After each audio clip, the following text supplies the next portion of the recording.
Alright, today I'm going to be showing you guys how to tie a modified Clouser minnow. So I came across this modified version of a Clouser when I was in London.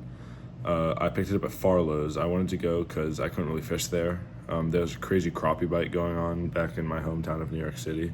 So I wanted to experience some sort of fishing. So my family went to Farlow's just to look at some gear. I ended up buying a few flies, this being one of them.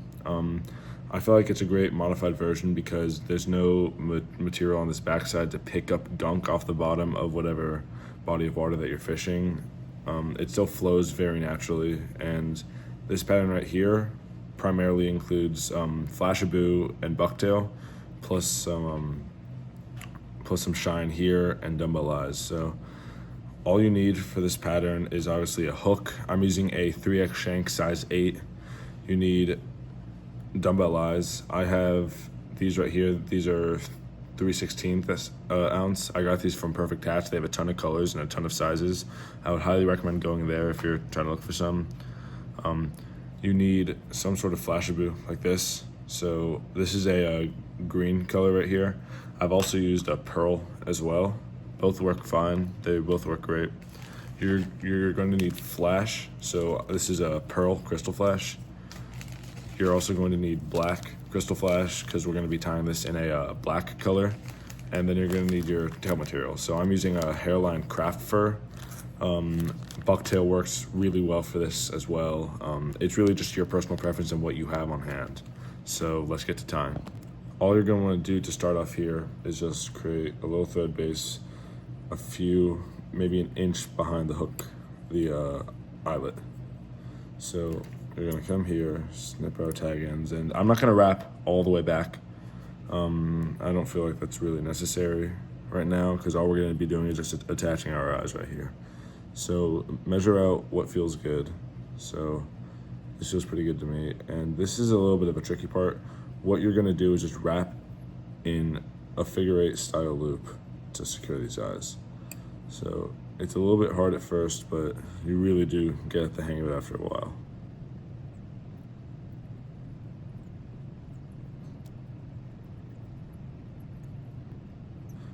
Now I'm going to add just a little bit of zappy gap here just to make sure the eye is secure. Like put very, very little on here, just enough to secure the head.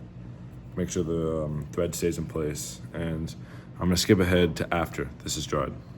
All right, our glue is dried. The eyes are secure.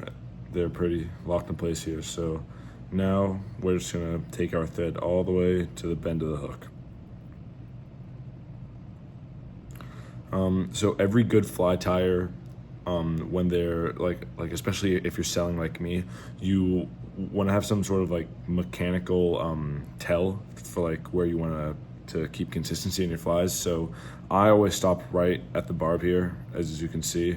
Some people go a little bit further back, like maybe behind the barb, but you always want some point on the hook or the fly where like you can tell, all right, this is where I want to stop my wrapping, and this is where I want to start to attach my materials. So here we'll grab a piece of the green flashabou. So here it's pretty simple. All you do is you just grab your piece and you just really just tie it in. So take a sizable chunk here. You should want the green side to be up. It provides a better contrast. You don't need too much here. Maybe like 5 inches or so to just wrap the whole hook. Always give yourself a little excess. It's better to have too much than too little. So right here we have our little flashabou. Get the green side up. Just pull the front down here. Just take a few wraps to set it in place. Just a few tight wraps. Make sure it's real secure. There shouldn't be too much of a problem with this slipping out. And just bring it all the way up here and then go over your dumbbell eyes.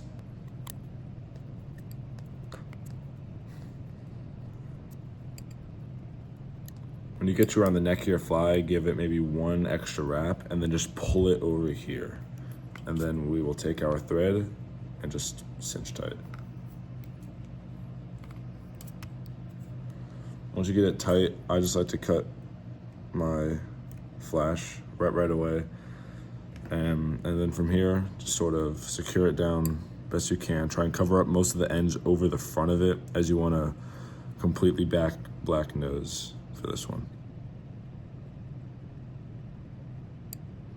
All right, now that we're here, you can see that we have our wrapped body, and from here, we're going to tie in our craft fur. So what we're gonna do is we're gonna take our craft fur out and then just pinch a clump off. So I don't usually go with too much fur here. You don't need this to be a super duper bulky fly. It does not need to be thick. So maybe like a clump like this is good. Because craft fur has a natural taper, even though it's not real fur, it doesn't actually taper down, it just looks like that. So just cut off maybe about this much here.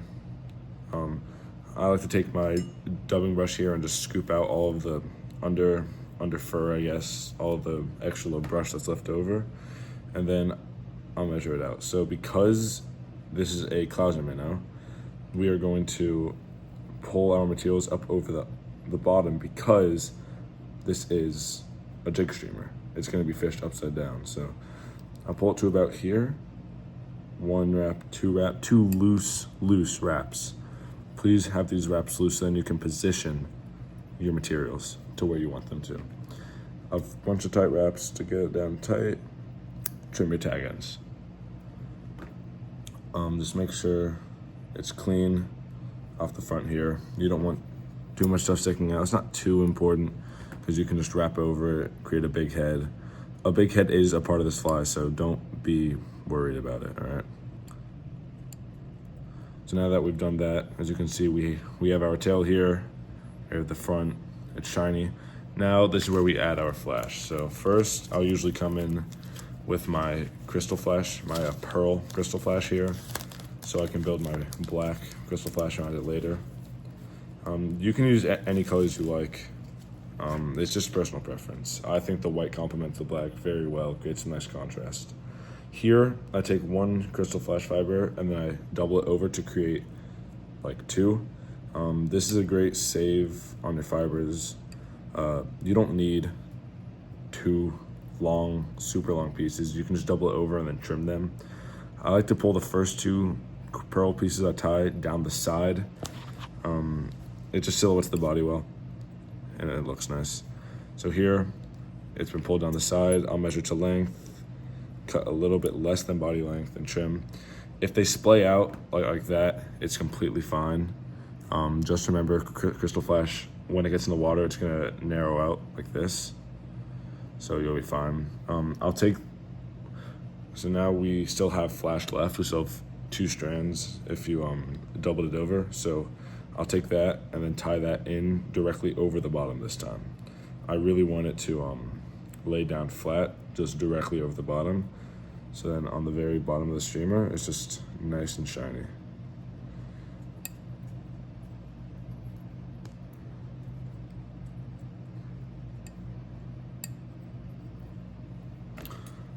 Snip our tag ends free.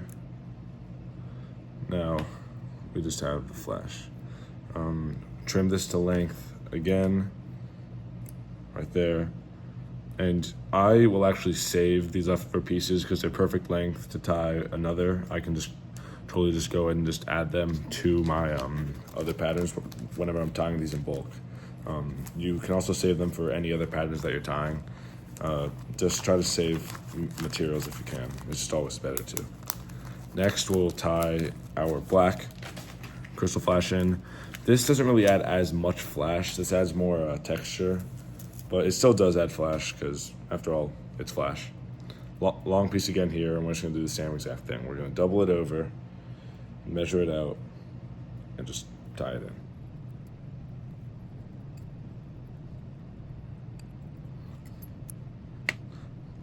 Here, I usually only do 1 or 2 pieces of black crystal flash because it doesn't really show up as much. But about here, you're pretty much done. From here, all you do is just build up your head, because a prominent head, again, is a huge part of this fly. So just take a few wraps, make sure there's nothing showing through the front here. But you're pretty much done. Take your whip finisher, wet finish 5 or 6 times. And yeah, you're done tying the fly. Now, because the head, to give it a good look, is so important, completely coat the entire head of this fly in resin. It'll give it a nice shine, and I'll go over the top of the eyes here as well to give it some more durability.